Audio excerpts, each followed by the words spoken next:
평생 술을 많이 마셔서 술에 중독이 된 할아버지가 병원에 가서 진찰을 받았더니 의사 선생님이 술을 끊으세요 그러더랍니다. 그런데 평생 마셔왔던 술이 그렇게 쉽게 끊어지겠어요? 건강에 나쁘다고 해서 하니까 술을 마시지는 않아야 되겠는데 잘 끊어지지는 않고 고민을 하는데, 마침 교회 다니는 친구가 있었던지 야, 교회 가면은 그 술 끊는다, 교회 가자. 그래서 교회를 따라갔답니다. 이 할아버지가 교회를 왔는데 교회에 들어오자마자 너무너무 좋아하더래요.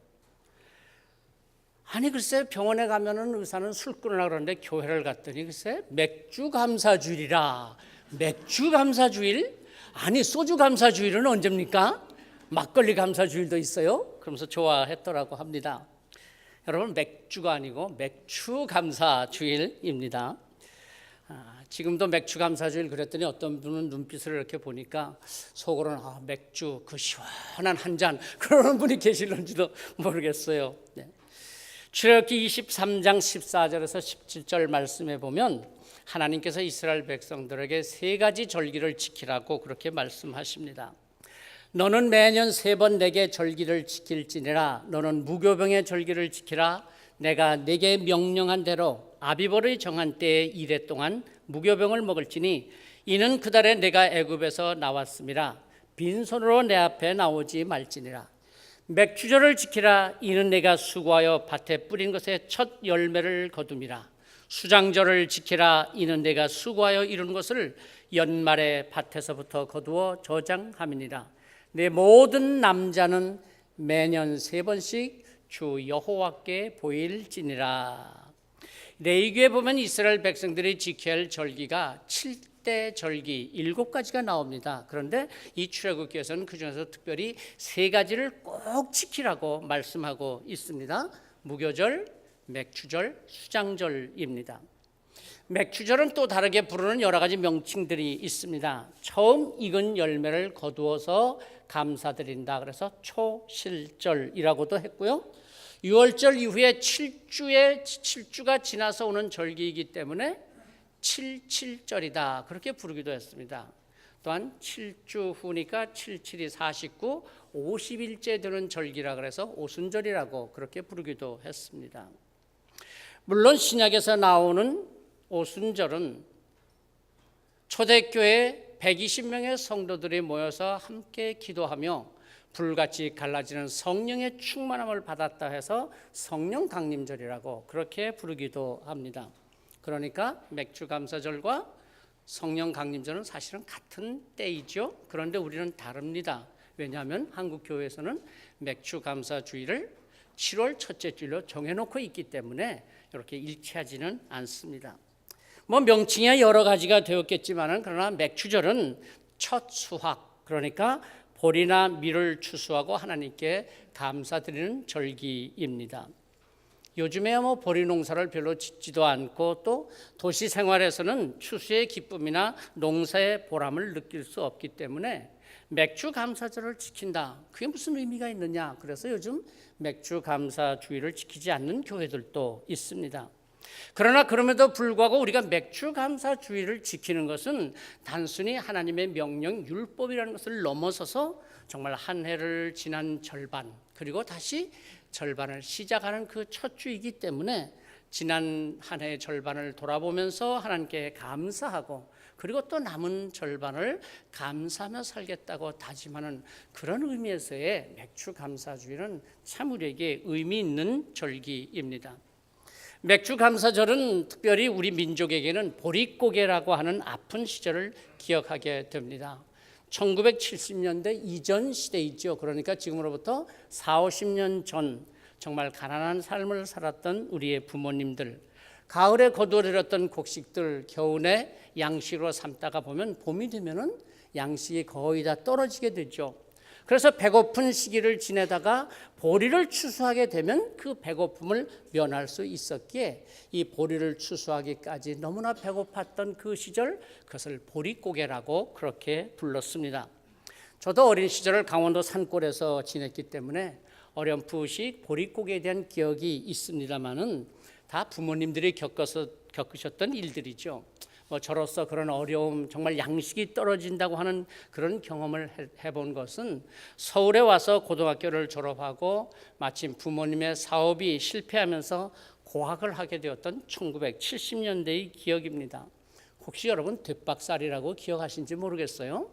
예, 그 쌀 한 마리를 살 돈이 없어서 대박으로 한 대, 두 대 사다 먹던 그런 시절, 그 쌀 대박살이라고 그랬죠. 그저 한 두세 대 그 대박살 사다 놓고 아껴서 밥을 해 먹던 그런 기억들. 그러다가도 쌀이 떨어졌는데 살 수 없으면 가서 국수를 좀 사다가 삶아 먹으며 끼니를 지내고, 그것마저 살 수 없으면 굶었던 그런 기억들도 있습니다. 정말 쌀 두세 대박이라도 살 수 있다면 그게 얼마나 감사했는지 몰라요. 그 쌀 두세 대박을 사다 놓고선 정말 하나님 앞에 감사했던 그런 기억들도 있죠. 물론 오늘 이 풍요로운 시대를 살면서 다이어트를 말하는 그런 세대들에게는 양식이 떨어진다, 먹을 것이 없다, 그 상상도 되지 않는 그런 일이겠죠. 저는 그래서 그런지 지금도 그 쌀 한 알이 얼마나 소중한 때였습니까? 지금도 밥그릇에 덕지덕지 쌀알이 붙어서 그냥 설거지통으로 들어가는 거 보면, 야, 저거 내가 긁어 먹어야 하는데, 그런 생각이 문득 들기도 합니다. 정말 그 쌀 한 알이 얼마나 귀했는데요. 그때를 생각하면 우리는 지금 너무나 풍요로운 시대를 살고 있습니다. 뭘 불평할 게 있고 뭘 원망할 게 있겠습니까? 그저 감사할 뿐이죠. 그런데 사람은 그렇지 않은 것 같아요. 아무리 환경이 좋아지고 형편이 넉넉해져도 감사하기보다는 불평스러운 것이 더 많고 만족하지 못하는 것들이 뭐 그렇게 많은지 모르겠어요. 오래전에 감사촌과 불평촌이 이웃해서 살고 있었대요. 불평촌 사람들은 봄부터 겨울까지 늘 불평과 불만에 쌓여서 살아갔답니다. 봄에는 황사 때문에 불평하고, 여름에는 덥다고 불평하고, 가을에는 나무 잎사귀가 너무 많이 떨어진다고 불평하고, 겨울에는 춥다고 불평하고, 나쁜 일이 생기면 나빠서 불평하고, 좋은 일이 생기면 야, 이거 나빠지면 어떡하나, 그래서 근심 걱정 불평하고, 언제나 불평 속에서 사는 사람들입니다. 그러나 감사촌 사람들은 어떠한 일이 있어도 감사했답니다. 봄에는 꽃향기에 감사하고, 여름에는 시원한 나무 그늘에 감사하고, 가을에는 나뭇가지마다 주렁주렁 맺히는 가을 열매에 감사하고, 겨울에는 소복이 쌓이는 겨울 눈을 바라보면서 감사했습니다. 고생을 해도 감사하고 시련을 만나도 감사하며 살았답니다. 하루는 불평촌에 사는 사람이 감사촌에 놀러 갔대요. 감사촌 사람들이 말끝마다 감사합니다, 감사합니다. 그 감사하는 소리를 자꾸 듣다가 보니까 자기도 감사를 흉내내게 되었답니다. 그래서 하루 종일 감사합니다, 감사합니다.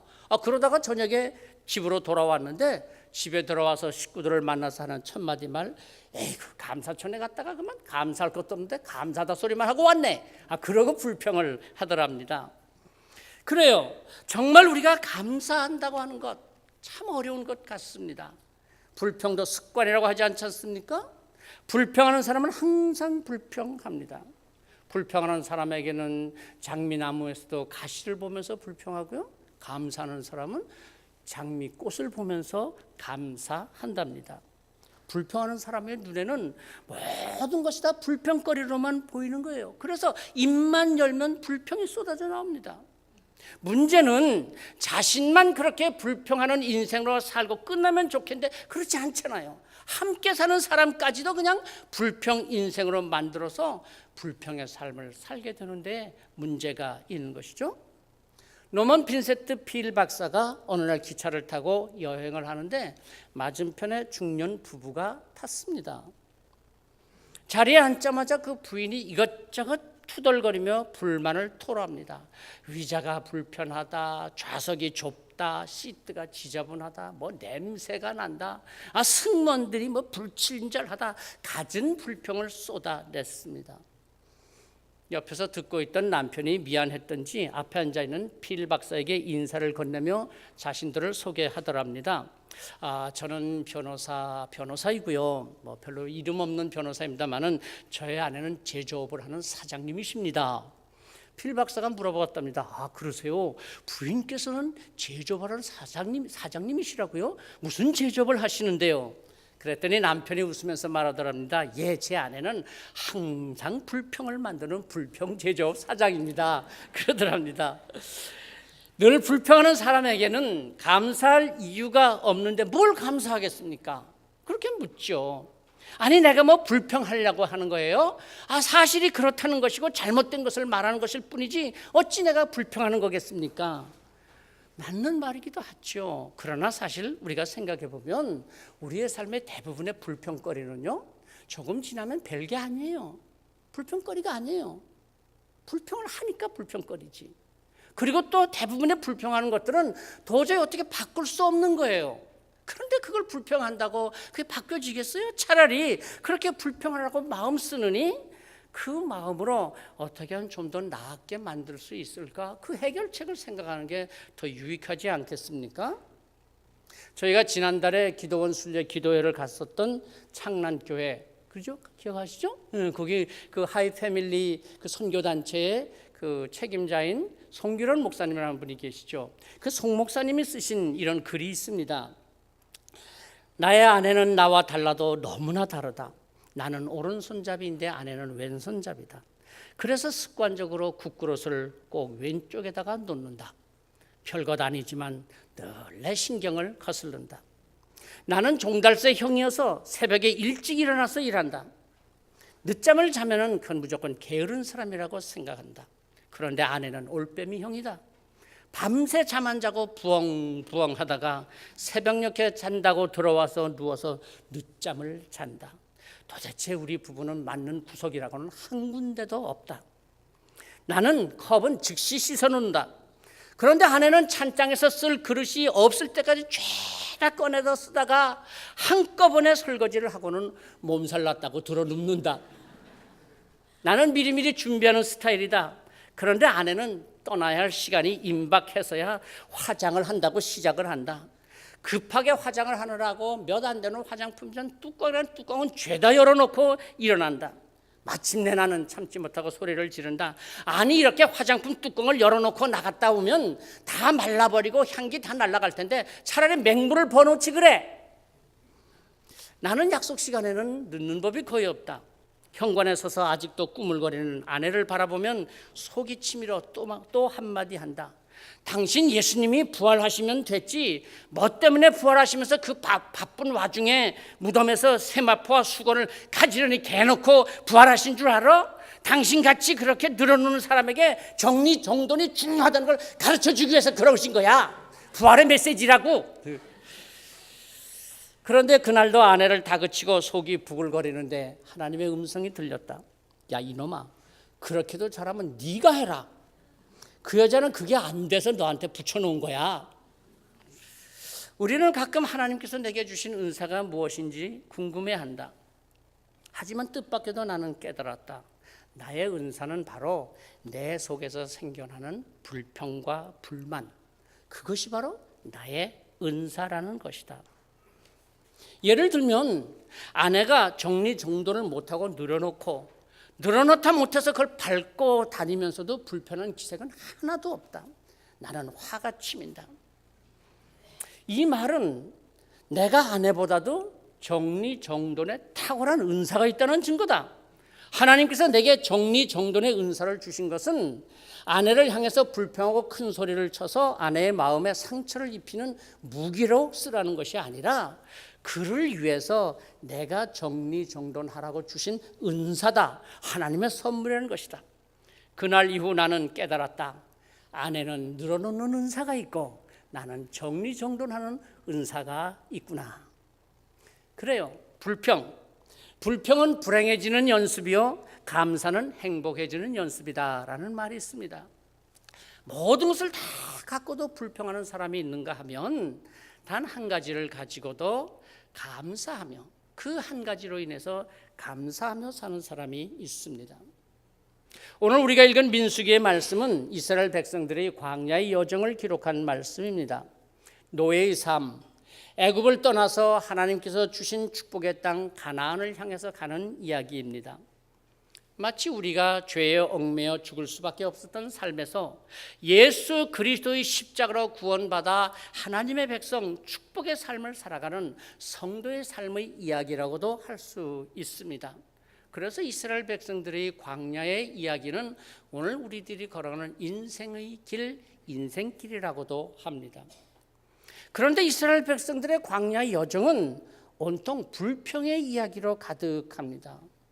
종살이를 하던 저들을 인도하여서 자유민이 되게 하였고 또 하나님의 자녀로 하나님의 백성으로 삼아주셨습니다. 먹을 것이 없었던 그 광야에서 굶주릴 수밖에 없는 저들에게 만나를 내려서 먹고 살 수 있게 하셨습니다.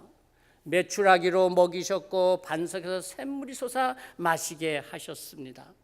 구름 기둥과 불 기둥으로 인도하셨고 적군의 침입으로부터 막아주시기도 하셨습니다. 홍해가 갈라져서 그 홍해를 마른 땅처럼 건너게 하셨고 추격하던 이스라엘 군대들이 오히려 그 홍해물에 빠져 다 몰살하게 하셨습니다. 자, 이쯤 되었다고 한다면 여러분, 우리가 애굽 이스라엘 백성들이었다면 얼마나 감사하겠어요. 입만 열면 감사, 눈만 뜨면 찬양, 하나님께 감사와 찬양을 드려야 하지 않겠습니까? 그런데 이상하죠. 이스라엘 백성들 입만 열면 불평이요, 눈만 뜨면 원망이었습니다. 그런데 여러분 기억하십시오. 원망과 불평의 마지막은 축복을 놓친다고 하는 것입니다. 그렇게 원망하고 불평했던 사람들 한 사람도 축복의 땅 가나안 땅에는 들어가지 못했습니다. 모두가 광야에서 죽고 말았습니다.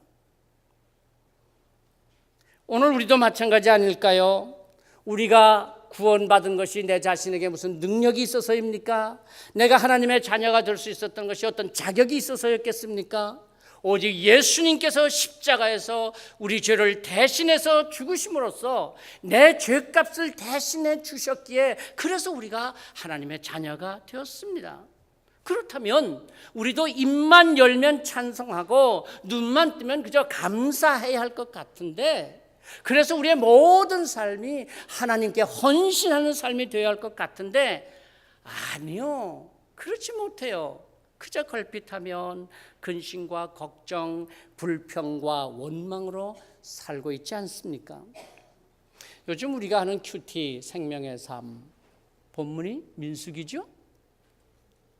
큐티 하시는 분은 끄떡끄떡 하시는데 뭔 말인지 모르시는 분들은 알만합니다. 잘 하시기 바랍니다. 큐티. 민수기 11장부터 보면은 계속 이스라엘 불평의 이야기들이 나옵니다. 11장에서는 악한 말로 원망했던 백성들을 위해 여호와의 불이 하늘로부터 떨어져서 살라버렸습니다. 그래서 그곳 이름을 불사르다 뭐라고 한다고요? 다베라, 다베라라고 한다 그랬죠? 또한 고기를 먹고 싶다고 불평하는 저들에게 하나님께서 메추라기를 보내셔서 먹이십니다. 그런데 불평하는 저들이 그 메추라기 고기가 그 이에 채 씹히기도 전에 하나님께서 저들을 큰 재앙으로 징벌하셨습니다. 그래서 그것을 기브롯 핫다와 무슨 뜻이라고요? 탐욕의 무덤이라 그렇게 불렀다는 것이죠. 12장에서는 미리암이 모세를 향하여 원망하다가 나병에 걸려서 진 밖으로 쫓겨나기도 했죠. 13장 14장은 우리가 잘 아는 대로 10명의 정탐꾼들이 돌아와서 부정적인 보고를 함으로써 이스라엘 백성들 모두가 다 원망과 불평으로 모세를 향해서 돌을 들어 치려고까지 했었죠. 16장에서는 고라와 다단과 아비람과 온이 반역하고 불평을 하다가 땅이 갈라져서 그만 그 속에 빠져서 다 죽고 말았습니다. 20장에서는 마실 물이 없다고 투덜거리며 불평합니다. 그리고 이어지는 오늘 21장의 말씀, 정말 이스라엘 백성들의 불평이 절정에 이르는 이야기입니다. 모두가 다 불뱀에 물려 죽어갑니다. 이야기는 그렇죠. 이스라엘 백성들이 가나안 땅을 향해서 가던 길에 에서의 후손인 에돔 땅에 이르러서 그 땅을 지나가려고 했는데 에돔 사람들이 그것을 지나가지 못하게 했죠.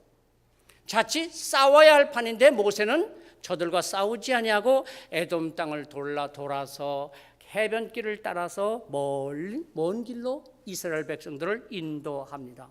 그랬더니 이스라엘 백성들이 마음이 상해서 모세와 하나님을 향해서 원망하며 불평합니다. 어찌하여 우리를 애굽에서 인도하여 내어 이 광야에서 죽게 하는가? 이곳에는 먹을 것도 없고 물도 없도다. 우리 마음이 이 하찮은 음식을 싫어하노라. 5절 말씀이죠. 사실 이들의 불평을 들어보면 옳은 말처럼 들립니다. 광야에서 계속 먹는 게 뭐예요? 만나고 메추라기야. 아이고 뭐 아무리 맛있다 그래도 먹는 게 다 한두 끼지, 그냥 계속해서 만나와 메추라기만 먹으려니 애굽에서 먹던 생선과 오이와 참외와 부추와 파와 마늘이 왜 생각나지 않았겠어요? 만나와 메추라기에 질렸겠죠. 그래서 만나를 향해서 뭐라 그럽니까? 이 하찮은 음식에 질렸도다. 불평할 만하잖아요. 그런데 사실 이스라엘 백성들이 생각해야 할 것이 있죠. 아니 지금까지 자기들이 어떻게 해서 여기까지 왔는데, 지금까지 어떻게 살아왔는데, 광야에서 만나나 먹고 메추라기 먹어야 했다? 질렸다? 아이고, 아니 저들이 지금 광야에서 그렇지 않으면 죽을 수밖에 없는데, 애굽에서 날마다 진흙을 이기고 벽돌을 굽고 노예로 살았던 그들의 삶, 아들을 낳아도 키울 수 없고 나일 강물에 던져야 했던 저들의 비참한 삶, 그런데도 애굽이 그렇게 좋았다면 왜 하나님께 그렇게 부르짖어서 구원해달라고 기도했던 것입니까? 하나님께서 모세의 기도를 들으시고 저들을 용서하며 구리뱀을 만들어서 장대에 매달아 누구든지 쳐다보는 자는 살리라고 그렇게 말씀하셨습니다. 그래서 저들은 다시 살게 되었죠. 자, 여러분, 사람이 왜 불평을 할까요? 불평하고 싶어서 하겠습니까? 불평하는 데는 이유가 있잖아요. 4절 말씀을 보면 오늘 이스라엘 백성들의 불평의 원인이 있습니다. 한번 4절 말씀 제가 한번 읽어보겠습니다. 백성이 호르산에서 출발하여 홍해 길을 따라 에돔 땅을 우회하려 하였다가 길로 말미암아 백성의 마음이 상하니라. 무슨 말입니까? 똑바로 좀 빠른 길로 갔으면 좋겠는데 돌아갔어요. 자기들이 원하는 대로 되질 않았어요. 피곤했어요. 힘들었어요. 그래서 그들의 마음이 상했다는 것입니다. 그리고 바로 이어서 5절에서 하나님과 모세를 향해서 불평하는 이스라엘 백성들의 모습이 기록되고 있습니다. 백성이 호르산에서 출발해서 홍해길을 따라 에돔 땅을 우회하려 했다가 길로 말미암아 마음이 상하니라. 마음이 상하면 불평하게 됩니다. 마음이 상하면요, 그렇게 맛있게 먹던 것도 다 별 맛이 없는 거예요. 그죠? 마음이 상하면요, 그렇게 좋던 모세도 다 꼴 보기 싫은 거예요. 그래서 원망하고 불평하게 되는 거죠. 사실 오늘도 우리가 이 땅을 살아가면서 마음 상할 때가 얼마나 많습니까? 뭐 가정에서 마음 안 상해요? 뭐 부부 사이에서도 그 별것 아닌 일로 인해서 그냥 마음이 상해서 평생 마음의 상처로 쌓고 살아가는 일이 종종 있습니다.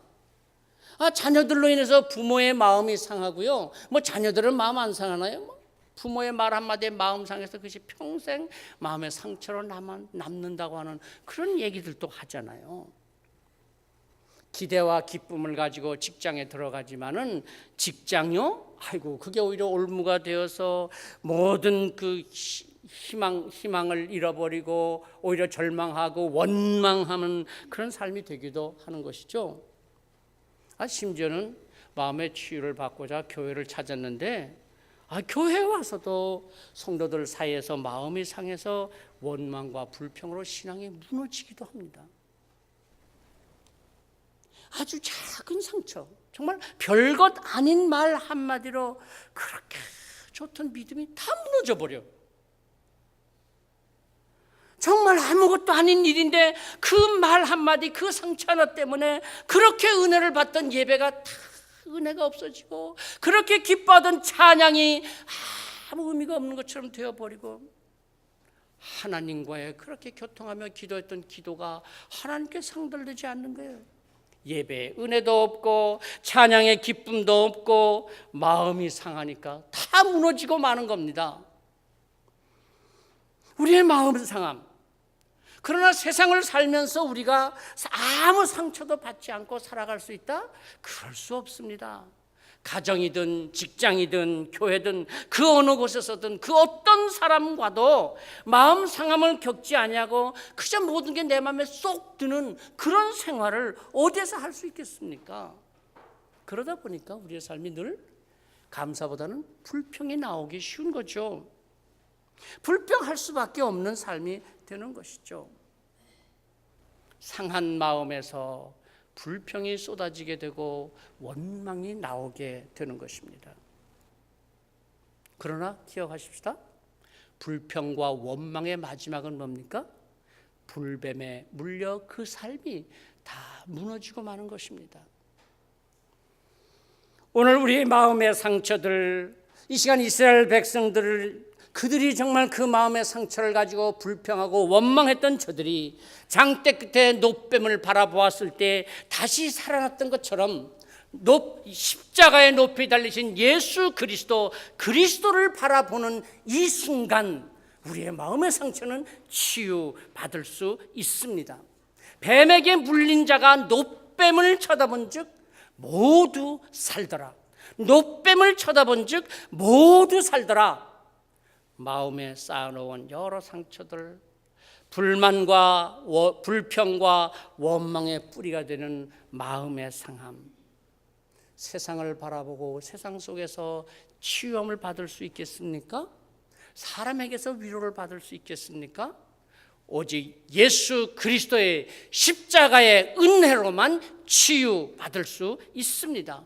예수 그리스도 십자가의 주님을 바라보십시오. 쳐다본 즉 모두 살더라. 사람을 바라보면 불평이 나올 수밖에 없지만 그리스도의 십자가를 바라보면 감사가 나오게 됩니다. 오늘 우리에게 있는 여러 가지 마음의 상함들, 그것을 세상에서 치유받고 위로받으려고 하지 말고 주님의 십자가를 바라보며 들려주시는 주님의 음성, 내가 너를 사랑하노라. 오늘 이 성가대의 찬양처럼 하나님의 그 크신 사랑, 말로 다 할 수 없는 하나님의 사랑, 그 사랑의 음성을 듣고 그 사랑으로 내 마음이 가득 차는 순간 우리의 상한 마음이 회복되고 우리의 마음에서 원망과 불평이 사라지게 되는 것입니다. 이 맥주 감사 주일, 다시 시작하는 하반기의 첫 주일, 금년의 남은 시간들이 불평과 원망의 삶이 아니라 주님을 바라보며 감사하는 삶, 불평이 변하여 감사가 되고 원망이 변하여 소망이 되는 삶이 되시기를 성부와 성자와 성령의 이름으로 축복합니다. 기도하십시다. 하나님, 금년의 지난 절반의 시간도 하나님의 은혜 가운데 살아왔음을 믿사오며 그러기에 또한 남은 절반의 이 한 해도 하나님의 은혜 가운데 살아갈 수 있음을 믿습니다. 아니, 우리의 지금까지 살아온 모든 삶이 하나님의 은혜와 하나님의 돌보심을 믿습니다. 우리의 마음의 상처, 마음의 상함 주님 앞에 내려놓고 이제 다시 한번 주님의 위로하심과 치료함을 받게 하여 주시옵시고 우리의 마음에서 모든 상함이 치유되고 불평과 원망이 사라지는 감사의 삶이 될 수 있게 하여 주시옵소서. 특별히 여러 이웃과 가족들과 여러 사람들, 성도들을 바라보며 함께같이 주님의 사랑을 나눌 수 있는 삶, 서로 같이 위로할 수 있는 삶, 서로 감사하는 삶이 되도록 은혜를 베풀어 주시옵소서. 예수 그리스도 이름으로 기도하옵나이다. 아멘.